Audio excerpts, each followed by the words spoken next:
Hi, Soju. Nailabas ka rin. Lagi kang malinis pero hindi ka ginagamit. Parang ilaw sa parking, no? Tingkat eh. Sarap sa pakiramdam.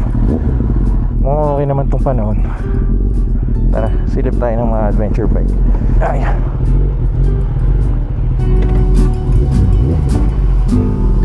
Sige, may gas ba tayo? Meron pa naman. Alam niyo, pagdating sa mga adventure bike, mas prefer ko mga 400cc, 500cc. Kesa kung mag-GS tayo, mag multi-strada tayo. Kasi, ay shit.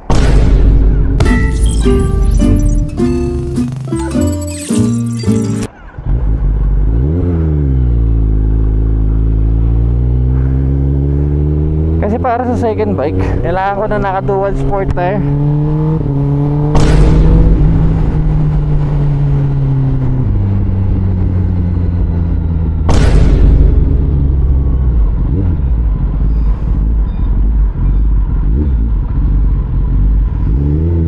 Kaya ngayon pupuntahan natin tong isang brand na palagay ko okay sa mga hinahanap ko. Oop, ang daming error sa motor, Diyos ko dahil.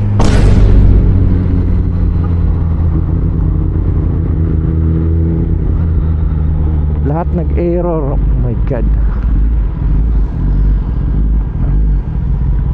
Pag biglang namamatay yung makina, nag-error lahat. Ganyan, nagbiblink ko. Engine brake control, quick shifter, launch control, lahat nag-error.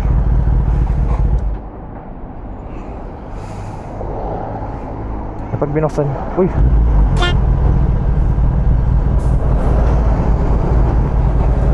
bakit ganun?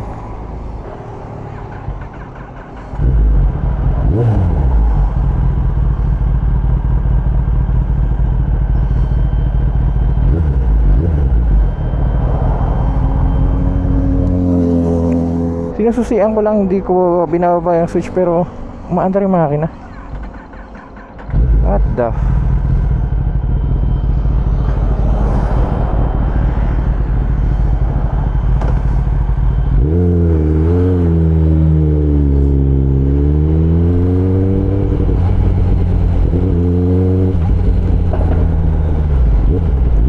problema nitong motor na to?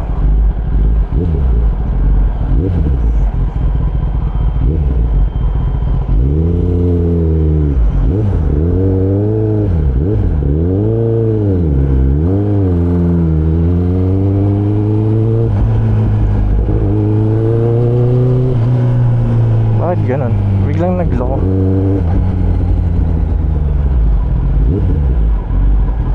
Hindi ka lang nailabas ng ilang linggo, ganyan ka na?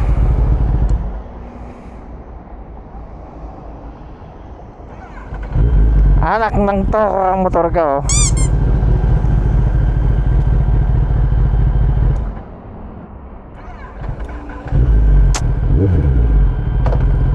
Wala. Pasig na natin agad to.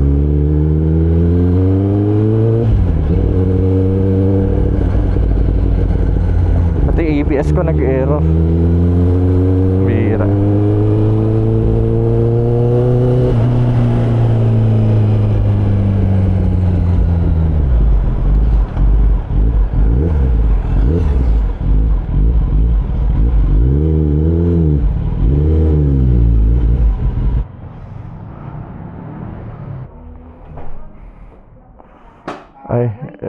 Ay, hello po. Ay, kumakain po lang. Sige lang. Papacheck ko lang, biglang pagdaan ko dito nasira eh. Sabi ko, parang kailangan agad paayos pag dumadaan dito. Nadi na. Paglingaw ko nasira. Oh. Tingin. Hindi ako makahinga. Teka. Tingin, daming error. Lahat nag-reflect. Kaya lang, may error na crank sa sensor. Ha? Namatayan ka ba? Namatayan ako, oo. Crank sa sensor yan. Bakit kaya? Ganon? Dito rin nga lang eh. Dito na tayo mag-motor sa akin. Laptop. Ay, Dol, ito na yung motor mo. Problema, may-ari. May-ari. May-ari. Bakit kaya? Yan ang problema may-ari. Okay, ganda. Ayan. So, lumabas tong kay kick shifter mo, lumabas. Yung road, power, traction control off. So, error niya. Apat tong error. Sige. Apat? Sensor. Bakit kaya? Sensor pa rin. 3. Ang hirap pala pag di ka ginagamit. Tatampo ka. Wala na. Wala na. So, Wala na. pag muna ha. Okay. Push ko natin ulit. Wala na yung mga error. Wala na yung blinking. Ah, okay. Start natin. Dahil sa engine. Ayan na. So, hindi ka ba hindi ka ba dito angat ng paddock sa pag-under mo yung makina? Hindi naman. Kasi minsan yan, halimbawa, nag-paddock span ka, naglagay ka ng loop sa kadena mo, pina-under mo, naka-first gear ka, whatever. Ah, pinapandar ka pag... Tapos, ganyan, yung harap di gumagalaw. So, Yung traction. CU niya, naguguluhan. Bakit gumagalaw ang likod, ang harap hindi. Nasa Bermosa ako, palabas ako. Namatay sa gitna. Pero tumatak yung makina. Tumatak yung motor. Oo. Tapos namatay, start ko ulit. Naka-auto. Oo. Yun. Kasi naka-on siya. Kumbaga, naka-on siya, yung gumagana ito mo, pero patay yung engine. So, yung computer na ito. Pero ang Kawasaki, ang 10R, pag namatay ka, usually kasi pag namatay ni start ko ulit, ang nalabas yung steering damper eh. Sa battery naman yan. Ah, sa battery. Ayaw pa takbo ulit. Ha? Kanina pag inaano lang siya, naandar agad eh.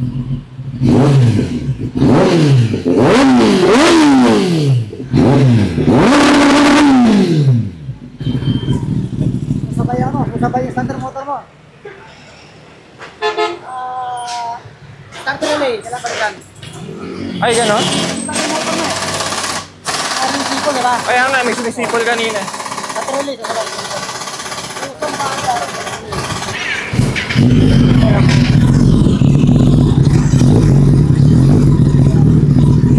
Maandar ano eh, maandar yung starter motor, rinig ko eh. May yung sipol na yon. Sunugin niya, ito mo. Kahit ano talagang alaga mo sa motor, meron at meron talagang lalabas na problema. Hindi mo na ginagamit na lintikan pa. Ang bira.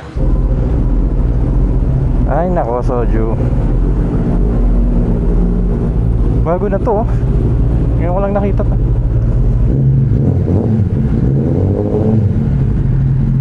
Namin yung starter relay. Anong reason ba't nasira ang starter relay? Anong reason? Katagalan na rin ang motor? Ito, check natin itong switch, baka may corrosion, plus itong starter relay. Kahit na walang susi, umaandar ang motor mo eh. Katakot mo pa lang, maandar na. Meaning, yung relay mo, magtitrigger agad.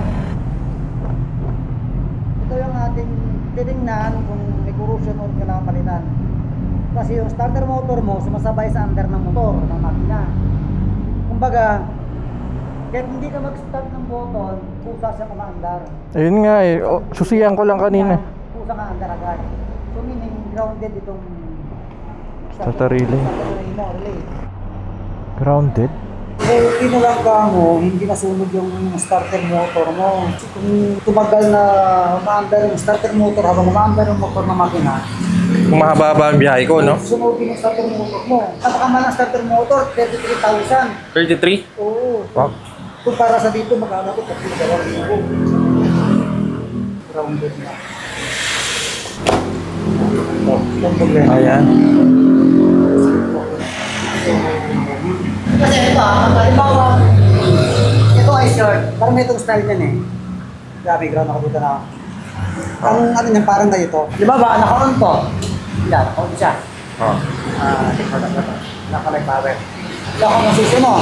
Pag grounded to, gano'n mangyayari dyan, parang ganito. Parang ganyan. Yan. So kusang umaandar ang motor, umaandar din siya. So meaning grounded ka itong starter relay. Anong cause? Ano ba, mag-wear and tear naman to eh. Wear and tear. So, madalas pag stuck yung motor. Madalas pag stuck, ito ka problema.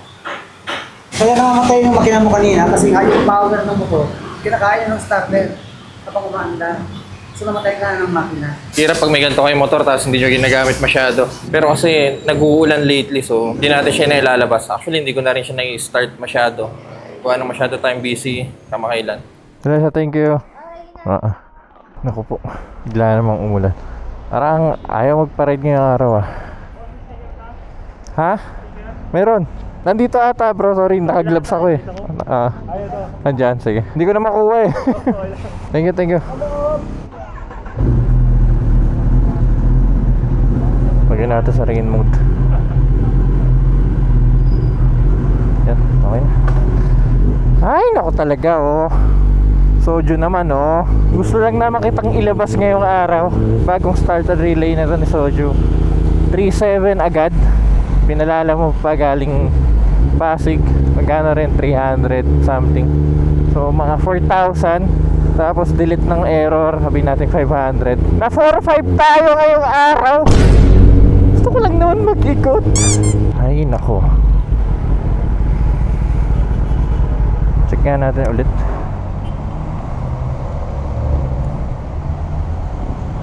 Okay na.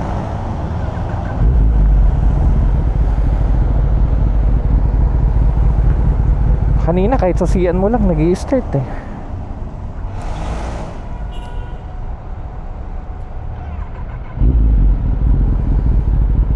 Siguro susunod nito palitan na rin natin battery. Kasi magta-3 taon ng 10R. Actually 3 taon na nga. May battery voltage ako dito 14.3 kapag naandar. Putik na naman ang likod mga kaibigan.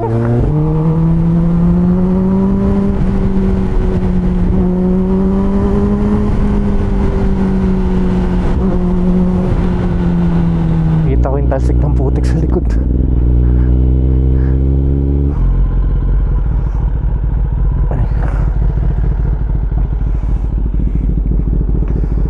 Oh come on. Tail tidy pa more.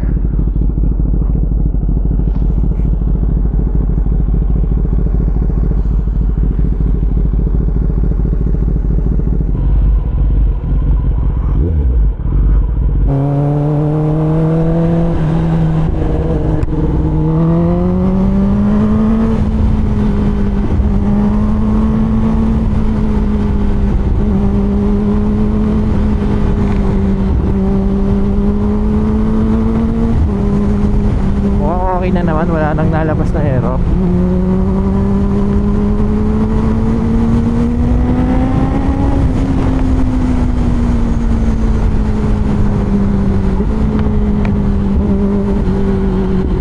Pansin ko lang sa kanya, basta every time na namamatayan tayo, minsan may sakit ang tenor na ganun eh.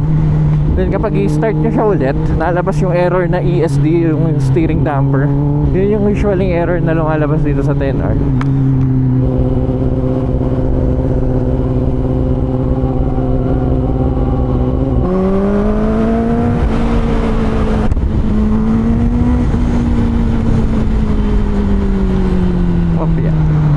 Matinding basayan, mag-aala natin.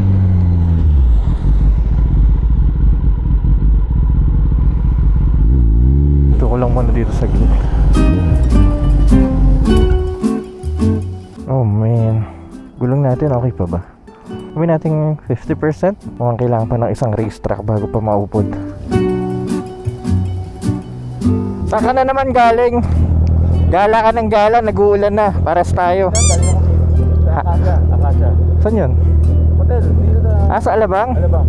Wala ka na naman magawa sa pera mo, no?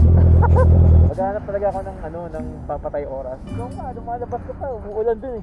Talagang review yung focus. Natitirang? Creator na talagang review talaga. Well, nag-transition na, no? Wala, pag-addict talaga tayo sa motor. At least stood by kung saan ka talaga nakilala. Ilan na auto niyan? Ilan na auto niyan? Parang naka-on yung ano mo, X5 mo? 40 na auto nito? Kaya hindi ko na pwede benta kasi wala nang value. Meron naman, pero ano, 40 Kitty pa, standby lang muna kami dito sa may Joe Drive. Nagkataon. Kita kami. Kung gusto nyo tumambay dito sa Daang Hari, itong isa sa mga go-to tambayan, Joe Drive. Wala masyadong napunta dito. Sana naman sa mga next content natin maging okay na si Soju. So, relax lang muna tayo dito pagdating ng nangyari sa atin. See you po sa next content.